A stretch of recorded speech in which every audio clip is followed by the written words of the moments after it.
few weeks ago, I stumbled on this Reddit post from Vesper3556. What's the point of DMing? And was my experience typical? This person recently ran their first campaign, which lasted about 6 months and then fizzled out. They said that everybody seemed to have fun, but the players just kind of didn't engage with stuff. The DM put a lot of effort into creating an interesting world and interesting encounters, which the players then ignored in favor of fighting and looting. There's a quote here that I really want to highlight because I think it cuts to the heart of this issue.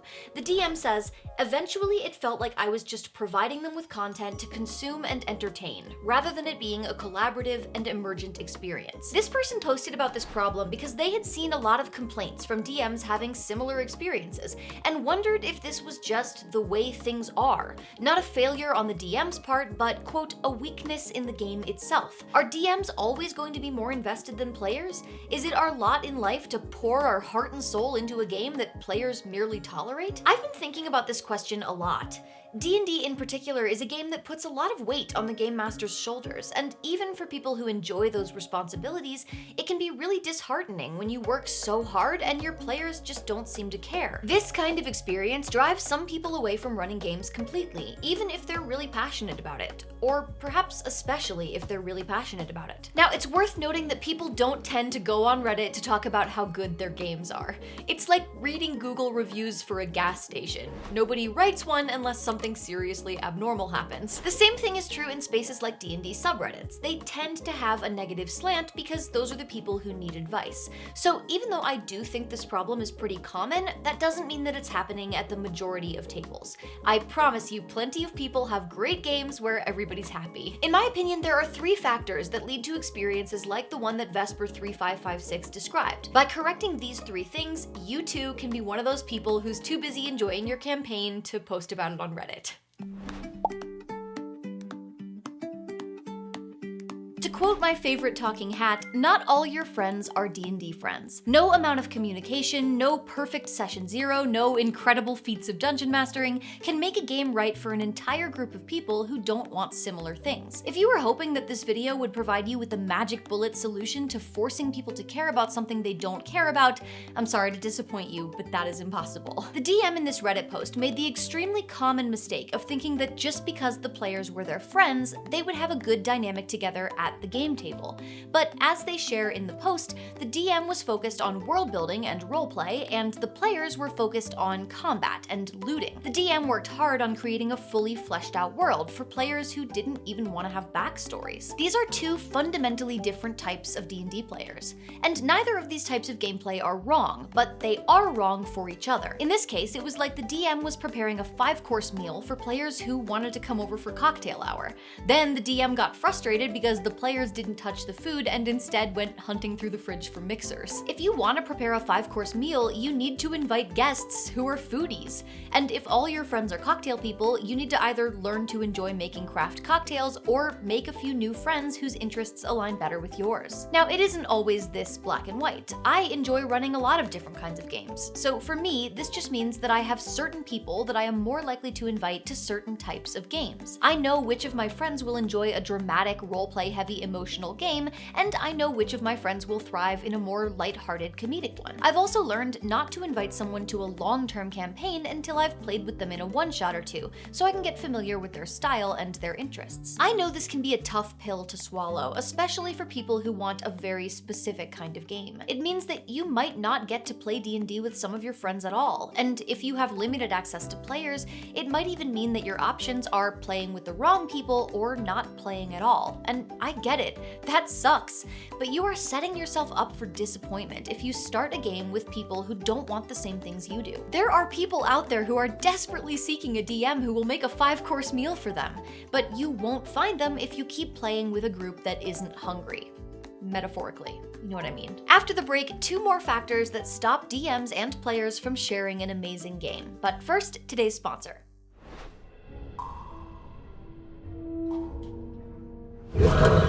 Who dares disturb the Map Dragon's lair? I was just checking out your hoard. I was told that you have the most impressive collection of maps in the land, but I think Chepeku Maps might have you beat. I have never heard of such a beast. Oh, they're not dragons. They run a Patreon for hand-drawn fantasy maps and tabletop battle maps.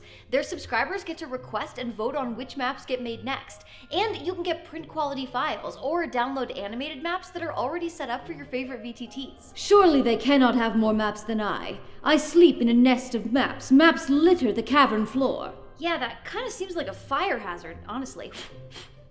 But Chepeku releases new map packs every single week. Not just a single map, but tons of variations for things like seasons, time of day, and weather effects. Their full archive is more than 5,000 maps. If I defeat this Chepeku Maps, my hoard will truly be unrivaled.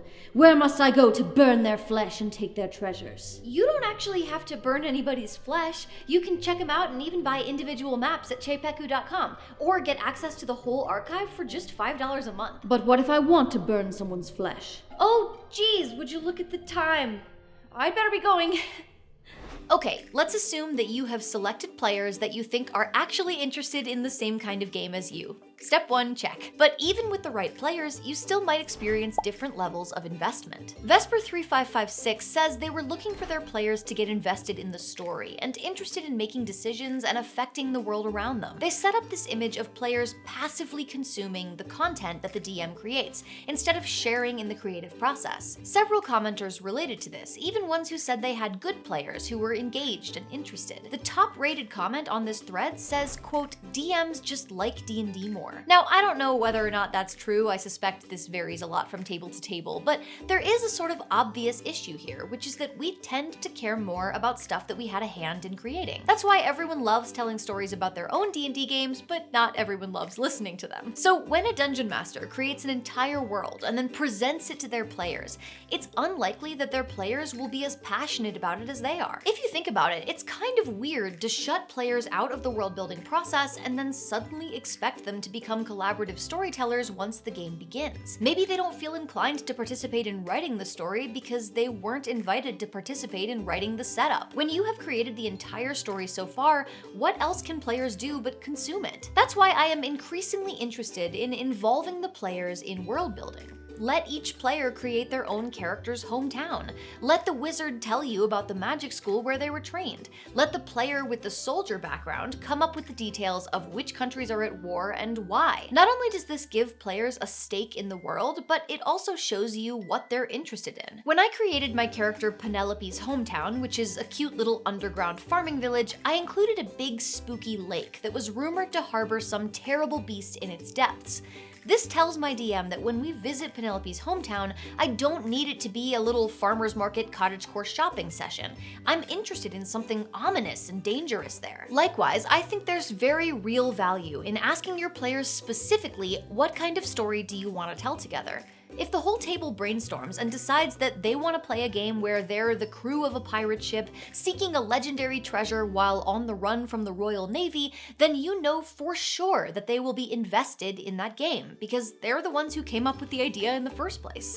Hey, just a quick note from editor Ginny. I sort of pitched this like a universal solution, and that is not accurate. Not every player is going to enjoy world building. Some of them will feel like it's just extra homework, or won't have ideas, or will feel too much pressure. This is not going to work for every table, but it might work for yours. It's an option, it's a tool in your toolbox. Okay, back to the Ginny who got more sleep.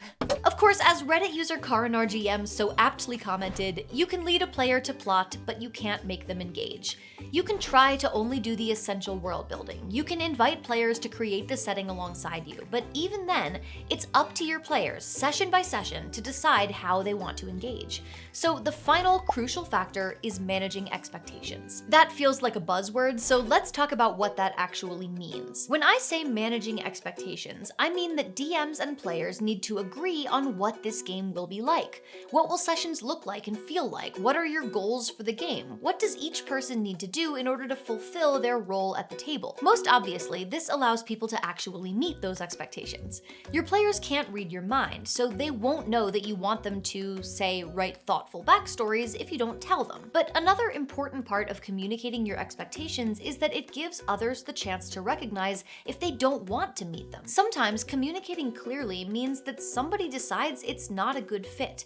And that's a good thing, because the alternative is someone playing a game that they don't enjoy, filling a seat that could be filled by someone who actually wants the same things you do. In the case of the DM who made this Reddit post, their players needed to know that they expected backstories, they expected roleplay, they expected character growth. And if they aren't interested in that kind of game, knowing about these expectations in advance allows the players to say, no thank you, that's not the game for me. It's worth mentioning that the DM wrote, the players seemed happy with most of the sessions, but I can't help but wonder if they ever actually asked them. It's pretty tough to give players what they want if you don't know what that is. Now, I think a lot of people pay lip service to this concept, but still don't know exactly what it looks like in practice. So I'll give an example of an exercise that I recently tried in my own session 0 for a new campaign. In this exercise, we went around the table and I had each player share one thing they would like the game to be and one thing they would not like the game to be. Players said things like, I want the game to be heartfelt and I don't want it to be grimdark. But they also said things like, I want it to be spontaneous and I don't want it to be restrictive. This left me with very clear information about what to shape the game around and what to avoid. And thankfully, these descriptions largely matched up between the whole group. But if one person had said, I really want a grimdark game, then part of managing expectations means being willing to say, this might not be the right game for you. But there's one more thing that I don't think enough people talk about, and that's DMs managing our own expectations. The fact is, your players cannot possibly engage with, fall in love with, or pay complete attention to every single thing that you want them to. There will be times when you create things that players ignore or actively mess up,